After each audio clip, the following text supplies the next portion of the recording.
Good morning students. आज हम लोग ट्राइंगल्स में आपकी बुक में थ्योरम 6.1 है। इस थ्योरम को बीपीटी थ्योरम या थेस थ्योरम भी कहते हैं। ये एक बहुत इम्पॉर्टेंट टॉपिक है एक्सरसाइज शुरू करने से पहले, क्योंकि एक्सरसाइज में जितने भी क्वेश्चंस हैं आपके वो सारे इसी थ्योरम पे बेस्ड है। तो जब तक आपको थ्योरम का कॉन्सेप्ट क्लियर नहीं होगा आप क्वेश्चन को नहीं कर पाएंगे, क्योंकि जो भी क्वेश्चन करते टाइम में पढ़ते टाइम में हमें इस थ्योरम के रिजल्ट को, इसके कॉन्सेप्ट को ही ध्यान रखना होगा। तो चलिए जल्दी से शुरू कर लेते हैं। ये है बीपीटी थ्योरम। बीपीटी थ्योरम को क्या कहते हैं? बेसिक प्रोपोर्शनलिटी थ्योरम, उसी का शॉर्ट फॉर्म है बीपीटी थ्योरम। तो चलिए, ये एक ट्राइंगल्स पे बेस्ड थ्योरम है। Let A B C be a triangle and D एक इस तरह की लाइन है जो इसकी दो साइड को किसी रेशियो पे कट करती है। And D parallel to B C, D B C के पैरेलल भी है। तो जो इसका इस जो थ्योरम में हमें प्रूव करना होगा वो ये है कि A D upon D B equal to A upon E C. इस चीज़ को हमें प्रूव करना होगा। देखिए, फिगर में आपको सिर्फ ये याद रखना है कि इस थ्योरम का फिगर किस तरह का है और किस तरह का कॉल सेक्शन है। इस फिगर में क्या क्या कॉल सेक्शन है और किस तरह से इसको सॉल्व करना है, सिर्फ इसकी टेक्निक को याद रखना है इस थ्योरम की। इसके बाद ये थ्योरम आपको बहुत ही आसान लगने वाली है। तो चलिए एक बार हम फिर से इसका फिगर डेवलप करते हैं। देखिए, एक आपको ये ट्राइंगल ए बी सी है, डी एक लाइन है, डी लाइन बी सी के पैरेलल है, या गिवन है D parallel to, here it is given D E parallel to B C. So देखिए, कुछ कॉल सेक्शन करना है। डी से इस लाइन पे एक परपेंडिकुलर लाइन ड्रॉ करनी है, डी एम, और ई से भी ए डी लाइन पे एक परपेंडिकुलर लाइन करनी है, इसका नाम होगा ई एन। बी ई को ज्वाइन करना है और डी सी को भी ज्वाइन करना पड़ेगा। तो चलिए अब हम प्रॉपर थ्योरम को देख लेते हैं। तो अभी आपको बताएंगे कि किसी थ्योरम को प्रॉपर तरीके से कैसे लिखना होता है, और इन एग्ज़ाम में इन सभी के मार्क्स होते हैं। अगर आप एग्ज़ाम में अगर क्वेश्चन आता है थ्योरम प्रूव करने के लिए, अगर आपने करेक्ट फिगर बना दिया गिवन टू प्रूव कॉन्स्ट्रक्शन जो भी है, अगर आप इतना काम कर देते हैं तो आपको उसके भी मार्क्स मिलते हैं। तो देखिए, थ्योरम का स्टेटमेंट क्या था? If a line is drawn parallel to one side of a triangle to intersect the other side in distinct point, the other two sides are divided in the same ratio। ये theorem का statement था जो BPT theorem थी। अब देखिए, लिखेंगे ऐसे। Given में क्या था? सिर्फ हमें जो दे रखा है वो triangle A B C where D equal to B C, to prove A D upon D B equal to A upon E C, इसको प्रूव करना है। कॉन्स्ट्रक्शन में क्या था? ज्वाइन करेंगे बी और सी डी को, जैसे अभी हमने ब्लैक बोर्ड पे आपको इस थ्योरम को समझाया हुआ है। Draw D M perpendicular A C and E N perpendicular A B. अब इसका प्रूफ शुरू करते हैं। देखिए, लर्न करने का तरीका ये है, ऐसे आप इसको लर्न रख सकते हैं कि जब हम ये वाला पार्ट लेंगे, एक बार हमें ये वाला पार्ट लेना है और दूसरी बार हमें इधर वाला पार्ट लेना है। तो जब हम ये वाला पार्ट लेंगे तो इस पार्ट में जो हमारी परपेंडिकुलर लाइन है वो क्या है? ई एन लेना है। दूसरी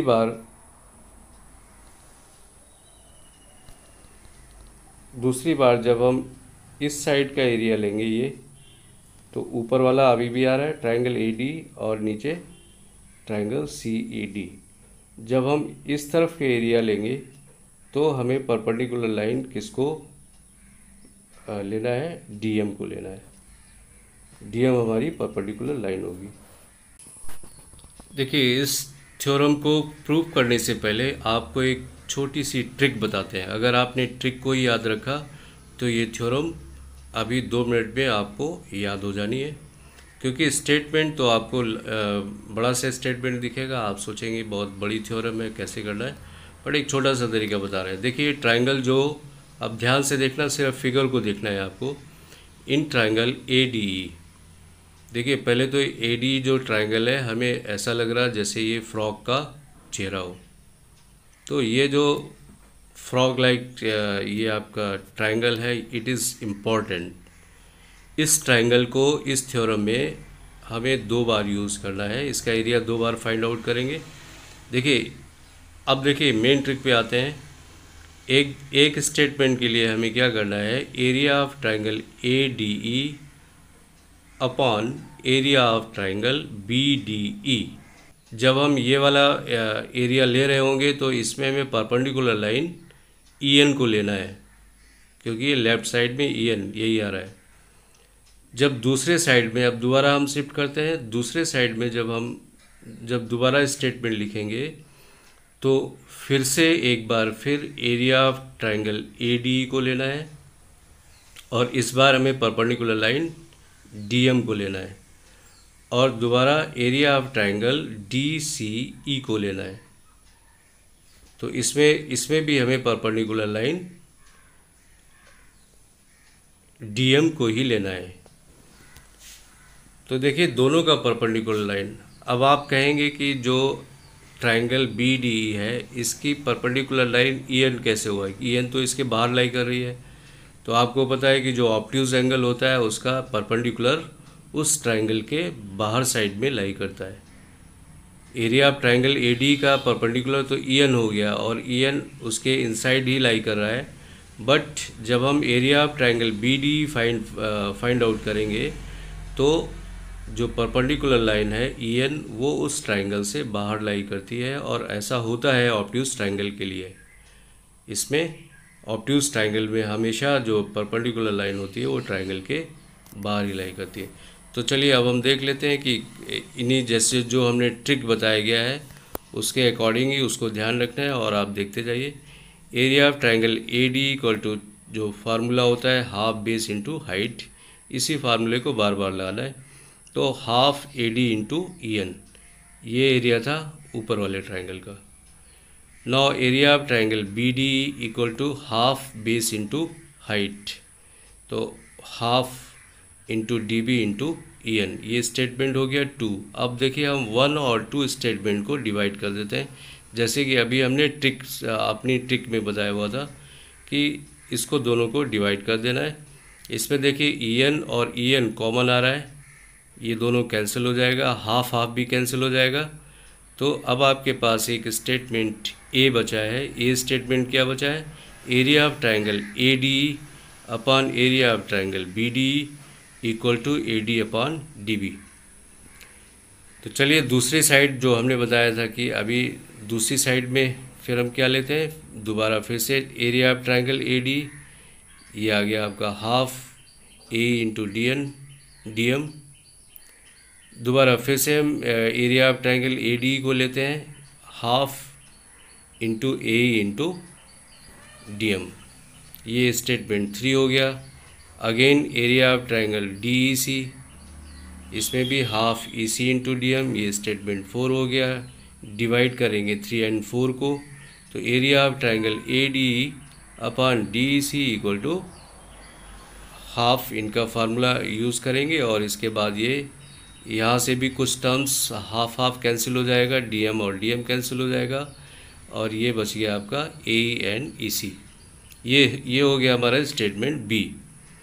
अब नीचे देख लेते हैं, इन दोनों स्टेटमेंट से ही हमें प्रूव करना होता है। Now triangle B D E and D E C are on the same base D and between the same parallel lines BC and D. ये आपने 9th क्लास में थ्योरम पढ़ी थी। If two triangle have a common base and lies between the same parallel lines then their area will be equal. तो इसी चीज़ को, ये जो यहाँ पे फिगर बना हुआ है, कलर्ड पोर्शन बचा, तो ये एक्चुअल में थ्योरम था क्लास 9th का। अभी देखो आपको पढ़ाते हुए हमें याद आ रहा है, दिमाग में आ रहा है कि 9th क्लास के बच्चों को ये बात हम कैसे रिकॉल करवाएंगे नेक्स्ट ईयर, क्योंकि इस साल जो 2020 है 21 है, उसके लिए ये पूरा का पूरा चैप्टर उनके सिलेबस से रिमूव कर दिया गया। तो जब हम ये थ्योरम करवा रहे होंगे तो उनको कॉन्सेप्ट कैसे याद करवाएंगे, ये अभी जस्ट पढ़ाते पढ़ाते आपको ये विचार हमारे दिमाग में आ गया। तो चलिए आगे देखते हैं। हेंस एरिया ऑफ ADE और BDE equal to area of ADE equal to DEC। इन दोनों के एरिया को, ये दोनों पार्ट इक्वल हो जाता है। इक्वल क्यों हो जाता है? देखिए ऊपर वाला जो पार्ट था, ऊपर तो सेम एरिया दे रखा है AD, और नीचे जो अभी हमने थ्योरम से प्रूव किया, जो 9th क्लास की थ्योरम थी, ये प्रूव किया। तो इसका मतलब ये पार्ट और ये पार्ट दोनों इक्वल है। इक्वल है तो इसका जो राइट हैंड साइड में स्टेटमेंट था AD/DB और AE/EC, ये दोनों भी इक्वल हो जाते हैं फ्रॉम स्टेटमेंट A और B से। तो इस तरह से आपकी ये थ्योरम प्रूव हो जाती है। तो इसको बस जैसे हमने ट्रिक बताया है उस तरह से याद रखना है इस थ्योरम को। नेक्स्ट देखते हैं जो BPT थ्योरम की कन्वर्स थ्योरम है, इसको देख लेते हैं। If a line divides any two sides of a triangle in the same ratio then the line is parallel to the third side. देखिए ये भी एक बहुत अच्छी थ्योरम है। गिवन में क्या दिया गया है? In triangle ABC and a line D intersecting AB at D and AC at E such that AD/DB equal to AE/EC। देखिए अब की बार जो फर्स्ट क्वेश्चन में जो हमें प्रूव करना था वो यहाँ पे गिवन है, और फर्स्ट क्वेश्चन में जो गिवन था वो यहाँ पे प्रूव करना है। प्रूव क्या करना है? D पैरेलल टू BC, ये शो करना है। इसीलिए इसको कन्वर्स थ्योरम कहते हैं। थ्योरम जो BPT थ्योरम 6.1 था उसका ये कन्वर्स थ्योरम है। तो कंस्ट्रक्शन देखिए, इस ट्राइंगल में हमने एक कंस्ट्रक्शन किया। अभी हम क्या कह रहे हैं कि DE' पैरेलल है BC के। तो यही बात अभी कंट्राडिक्ट होने वाली है। आपने चैप्टर 1 में कंट्राडिक्शन वाले जो क्वेश्चन किए थे वो आपको याद होगा कि कोई स्टेटमेंट हम एज्यूम कर लेते हैं और आगे चल के वो गलत प्रूव हो जाता है। तो इस तरह से ये थ्योरम को प्रूव करना। तो प्रूफ देख लेते हैं। Since D' parallel to BC, अगर D' BC के पैरेलल है तो थ्योरम 6.1 का जो स्टेटमेंट था वो आपको क्या कह रहा था? अगर वो लाइन पैरेलल है तो AD/DB इक्वल टू AE'/EC। इसको हमने एज्यूम कर लिया स्टेटमेंट नंबर 1। यहाँ फिगर में भी देख रहे हैं कि अगर वो पैरेलल लाइन होगी then AD/DB equal to AE'/EC। तो ये हमारा फर्स्ट स्टेटमेंट हो गया। And given that AD/DB equal to AE/EC, ये आपको पहले से ही दे रखा है, ये गिवन पार्ट में दिया हुआ था, इसलिए ये स्टेटमेंट 2 हो गया। फ्रॉम 1 एंड 2 ये दोनों पार्ट इक्वल हो जाते हैं, क्योंकि इसका देख रहे हैं कि लेफ़्ट साइड, जो दोनों स्टेटमेंट का लेफ़्ट साइड इक्वल ही है।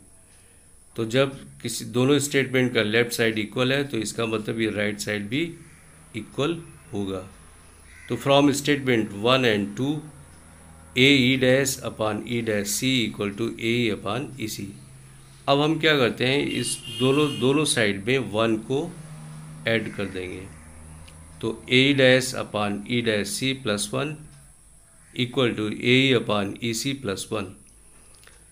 ए dash plus E dash C upon E dash C equal to A plus E C upon E C. ये प्लस करने से ये स्टेटमेंट आ जाएगा। Now A E dash plus E dash C upon E dash C equal to A plus E C upon E सी।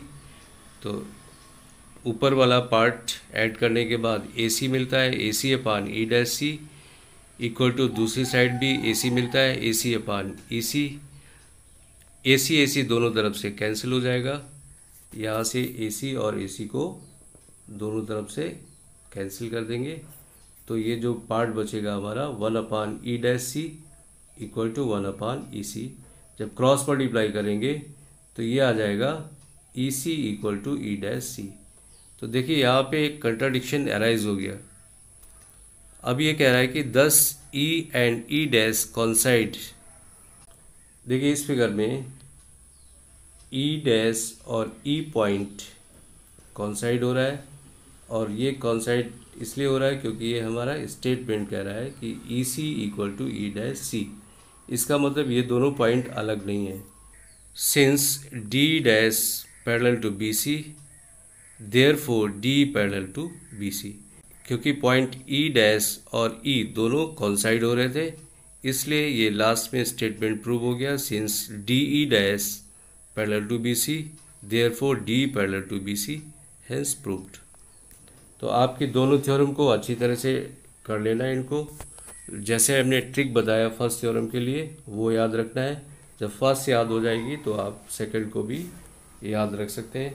अब ये देखिए, जब भी हम एक्सरसाइज शुरू करेंगे, अब नेक्स्ट क्लास में जो एक्सरसाइज शुरू होगी उसमें इन्हीं थ्योरम्स का ही बेस रहता है।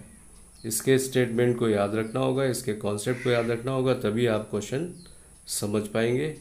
Have a nice day. Thank you.